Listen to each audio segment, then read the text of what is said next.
A Polícia Federal indiciou 12 executivos de 4 empresas investigadas na Operação Lava Jato, que apura desvios em contratos da Petrobras.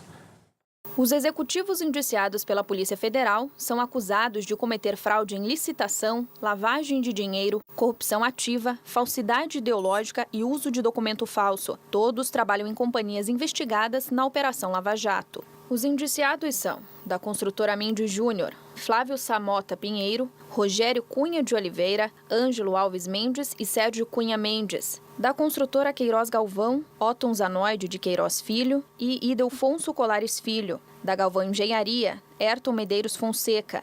Da empreiteira OAS, José Aldemário Pinheiro Filho, presidente da empresa, Matheus Coutinho de Sá Oliveira, Agenor Franklin Magalhães Medeiros, José Ricardo Nogueira Breguiroli e Alexandre Portela Barbosa. Além dos 12 executivos, o lobista Fernando Soares, conhecido como Fernando Baiano, também foi indiciado. Agora, os inquéritos vão para o Ministério Público Federal, que decide se apresenta ou não denúncia contra os investigados. O prazo para fechar a investigação é até o próximo sábado. A empreiteira Camargo Correia, que tem 3 executivos presos, estaria disposta a confessar os crimes para se livrar da punição que a impediria de fechar novos contratos com órgãos e empresas públicas.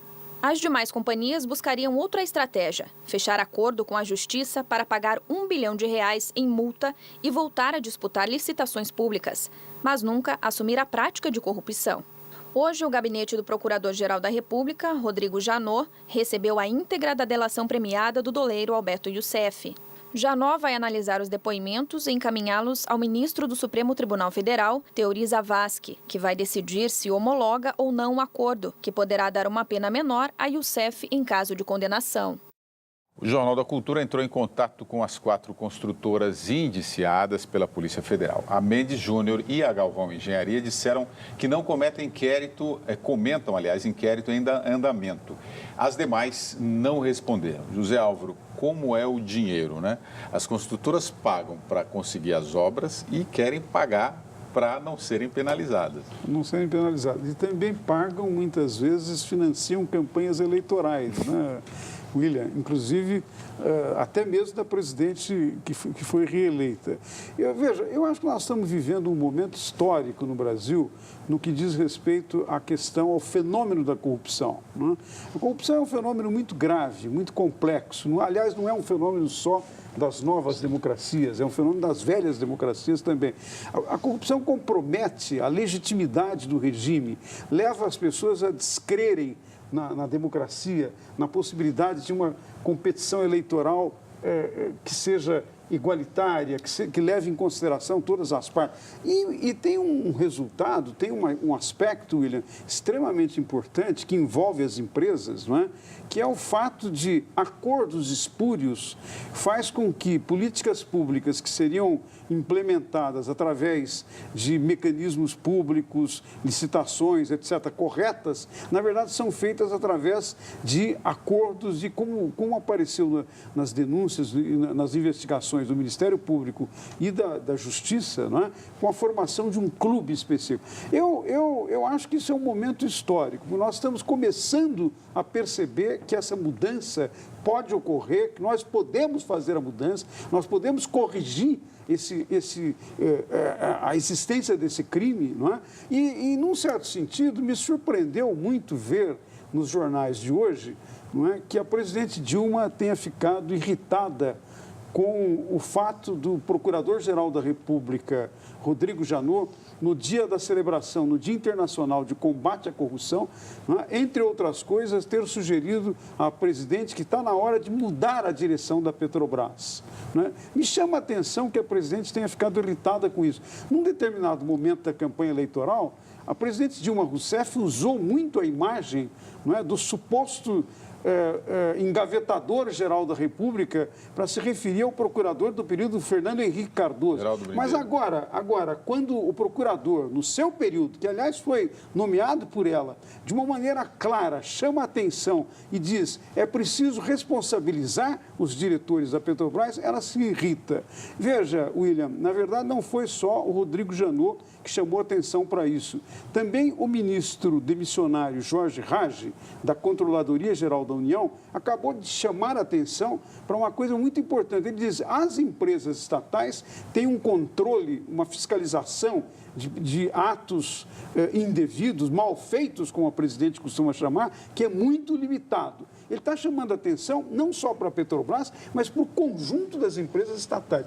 Esse é um momento muito importante da vida brasileira, eu acredito. Naves, o Zé Álvaro levantou uma questão aqui, que é a fala do Rodrigo Janot. E muitas vezes a gente acompanha também falas de ministros do STF. Como é que deve se comportar esse pessoal? É claro, o Ministério Público não faz parte do sistema do judiciário, né? Mas o Ministério Público é uma autoridade, né, que trabalha ali junto aos ministros do Supremo.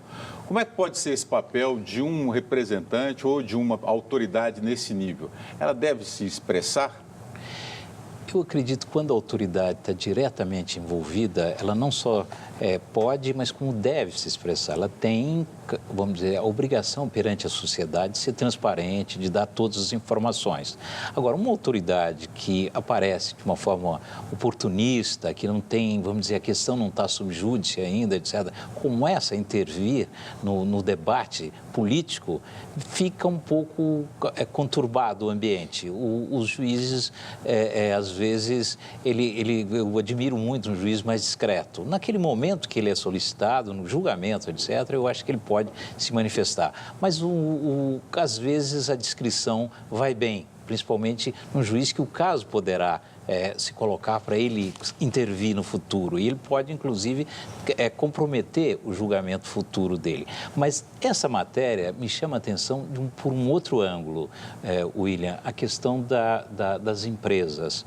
Eu acho que a empresa no Brasil, ela vai ser questionada fortemente. Nós estamos num divisor de águas, como salientou o Zé Álvaro Moisés. Quer dizer, eu acho que esse caso da Petrobras vai impactar muito a sociedade brasileira. O problema da corrupção é muito complexo. Ele tem o lado do corruptor e tem o lado do corrupto, que é aquele que recebe a propina, o dinheiro.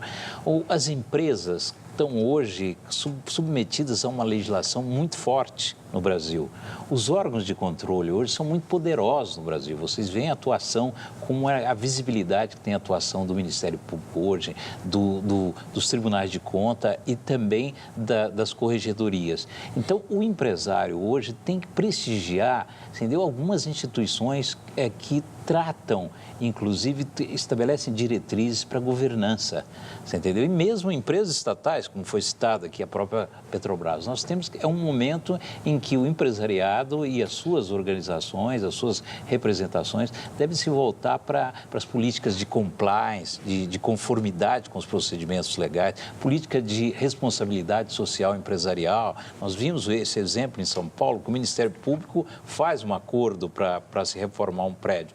Mas eu acho que essa questão da governança, da transparência, eu acho que nós estamos num caminho aí sem volta. As empresas vão ter que se adaptar a esse novo momento da sociedade brasileira. Elas vão ter que ter uma governança mais transparente, mais competente.